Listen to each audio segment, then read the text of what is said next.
అసలు digital arrest అంటే ఏంటి? ప్రభుత్వము పోలీసులు ఎన్ని హెచ్చరికలు చేసినా జనం ఇంకా ఎందుకు భయపడుతూనే ఉన్నారు? దీనిపై సుప్రీంకోర్టు ఇచ్చిన ఆదేశాలేంటి? కేటుగాళ్ల ట్రాప్లో పడిపోవడానికి మానసిక ఒత్తిడే కారణమా? బాధితులను ట్రాప్లో పడేయడంలో డిజిటల్ కేటుగాళ్లు సక్సెస్ అవుతున్నారా?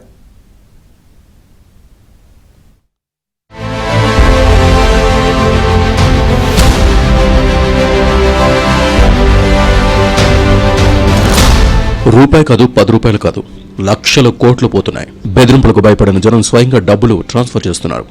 సమాజం దీనికి పెట్టిన పేరు డిజిటల్ అరెస్ట్. ఒక బాధితుని ఎంపిక చేసుకుని ఎంతో పగడ్బందీగా నిర్వహించే మోడస్ ఆపరెండి అది. జనాన్ని డిజిటల్ అరెస్ట్ చేసే సైబర్ నేరగాళ్లకు ఎలాంటి భయాలు ఉండవట. భయపెట్టి దోచుకోవడంలో వాళ్ళు ఆరితేరుంటారు. ఏదో ఒక రోజున పోలీసులకు చిక్కుతామన్న భయము వాళ్లకుండదు. ఎవరినైతే టార్గెట్గా ట్రాప్ చేస్తారో వాళ్లను తొలుత విపరీతమైన మానసిక ఒత్తిడికి లోన్ చేస్తారు. వాళ్ళు చెబుతున్నది అబద్ధమన్న ఫీలింగ్ రాకుండా నమ్మించేస్తారు. సైబర్ నేరగాళ్లను విశ్వసించే బాధితులు వాళ్ళు చెప్పినట్లుగా చేస్తారు. ఎంత డబ్బు కావాలంటే అంత నేరగాళ్లు చెప్పిన ఖాతాలకు బదిలీ చేస్తారు. డబ్బులు లేకపోతే అప్పులు చేసి చెల్లించడం వాళ్ళు కూడా ఉంటారు.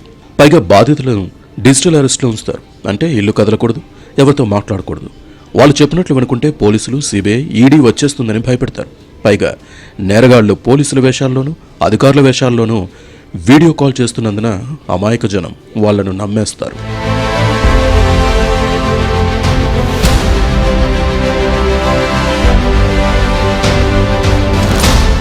డిజిటల్ అరెస్టుకు దిగే కేటుగాళ్లు బాధితుడిని ఫుల్గా ట్రాప్లో పడేసేంత వరకు ఎంతో నింపాదిగా వ్యవహరిస్తారు. నిదానంగా మాటలోకి దింపుతారు. బాధితుల మానసిక పరిస్థితిని అర్థం చేసుకుంటారు. తర్వాత అసలు కథ మొదలు పెడతారు. ఎలా బెదిరిస్తే ధరకొస్తారో అర్థం చేసుకుని డబ్బులు అడగడం మొదలు పెడతారు. తమ చేతికొచ్చిన డబ్బులను ఎవరికి చెక్కకుండా మాయం చేయడంలోనూ వాళ్ళు ఆరితేరారు. బాధితుల నుంచి తమకు అందిన లక్షల కోట్లను ఒకే ఖాతాలో ఉంచకుండా జాగ్రత్త పడతారు. 1-2 రోజుల వ్యవధిలోనే 100 ఖాతాల్లోకి మార్చేస్తారు. బెంగళూరు కేసులో కూడా అది జరిగింది. ఏ ఖాతాలోంచి ఎక్కడికి పోయిందో అర్థం చేసుకునేందుకు చాలా సమయం పడుతుంది.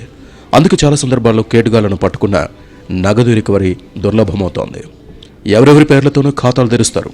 అప్పటికే ఉన్న ఖాతాల్లో కాస్త కమిషన్ ఆశ చూపి కూడా డబ్బు ట్రాన్స్ఫర్ చేసి నగదుగా మార్చుకుంటారు. సరైన పత్రాలు లేకుండా కూడా వాళ్ళు ఖాతాలు తెరుస్తారు. అందుకు ప్రైవేటు బ్యాంకుల ఉద్యోగులు సహకరించినట్లుగా కొన్ని కేసుల్లో నిరూపితమైంది.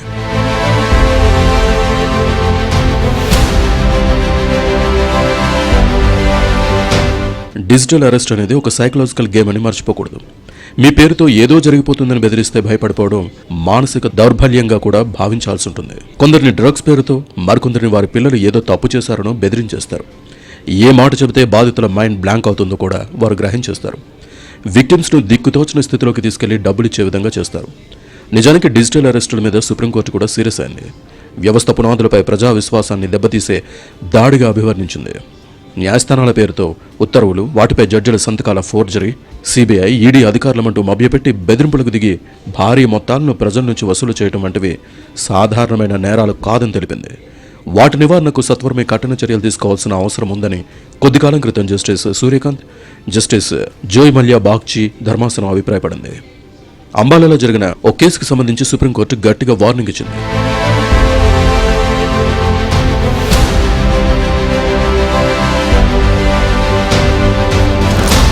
గణాంకాల ప్రకారం 2024లో 6,000 కంటే ఎక్కువ డిజిటల్ అరెస్టు మోసాలు నమోదయ్యాయి. 6 లక్షల అనుమానిత ఫోన్ నంబర్లను బ్లాక్ చేసి 3.25 నకిలీ బ్యాంక్ ఖాతాలను స్తంభింపజేశారు. 2025లో అంతకంటే ఎక్కువ కేసులు నమోదయ్యే అవకాశం ఉంది. ముఖ్యంగా ఆగ్నేయాసియాలో ప్రధానంగా కంబోడియా, మయన్మార్, థాయిలాండ్, లావోస్లో పనిచేస్తున్న వ్యవస్థీకృత నేర సమూహాలు ఈ డిజిటల్ అరెస్టులకు పాల్పడుతున్నాయి. అసలు డిజిటల్ అరెస్ట్ అనేదే లేదని, అది ఒట్టి మోసపూరిత చర్య అని కేంద్ర రాష్ట్ర ప్రభుత్వాలు వేర్వేరు మాధ్యమాల ద్వారా ప్రచారం చేస్తున్న తర్వాత కూడా జనం ట్రాప్లో పడుతూనే ఉన్నారు. అరెస్ట్ అనే కాన్సెప్టే అసలు మన దేశంలో లేదు. ఎందుకంటే ఆర్టికల్ 22 ఆఫ్ ఇండియన్ కాన్స్టిట్యూషన్, మన రాజ్యాంగం క్లియర్ గా అసలు అరెస్ట్ అయితే అసలు ఏమేం చేయాలన్న దాని మీద క్లియర్ గా అందులో రాసుంది. ఆర్టికల్ 22 ప్రకారం 41 సిఆర్పిసి నోటీస్ ఇవ్వాలి. ఆ నోటీస్ లో మిమ్మల్ని ఎందుకు అరెస్ట్ చేస్తున్నారు, ఏమేమి ఆరోపణలు మీ మీద మోపబడ్డాయి సెక్షన్ లో అవన్నీ క్లియర్ గా ఒక నోటీస్ ద్వారా లిఖిత పూర్వకంగా మీకు ఇస్తేనే ఆ అరెస్ట్ గా ఒక వ్యాలిడిటీ ఉంటుంది. అంతేగాని డిజిటల్ అరెస్ట్ అనే కాన్సెప్ట్ అసలు మన దేశంలో లేదు. ఓన్లీ ఫిజికల్ అరెస్ట్ మాత్రమే ఉంది. అది కూడా నోటీస్ ఇచ్చి క్లియర్ గా అరెస్ట్ చేయాలి అవతల వ్యక్తిని. సో దానికంతా ఆర్టికల్ 22లో ఇది క్లియర్ గా రాసుంది. డిజిటల్ అరెస్ట్ లాంటి చర్యలకు పాల్పడే వారికి మన చట్టాల్లో కఠిన శిక్షలే ఉన్నాయి. బిఎన్ఎస్ చట్టం ప్రకారం 5 ఏళ్ల నుంచి 7 ఏళ్ల వరకు శిక్ష విధించే అవకాశం ఉంటుంది. భారీగా జరిమానా కూడా ఉంటుంది. ఐటీ చట్టం ప్రకారం మరో 3 ఏళ్లు జైలు శిక్ష కూడా విధించే వీలుంటుంది. అయినా సరే నేరగాళ్లు రెచ్చిపోతున్నారంటే జనం మరింత అప్రమత్తంగా ఉండాల్సిన సమయం వచ్చింది.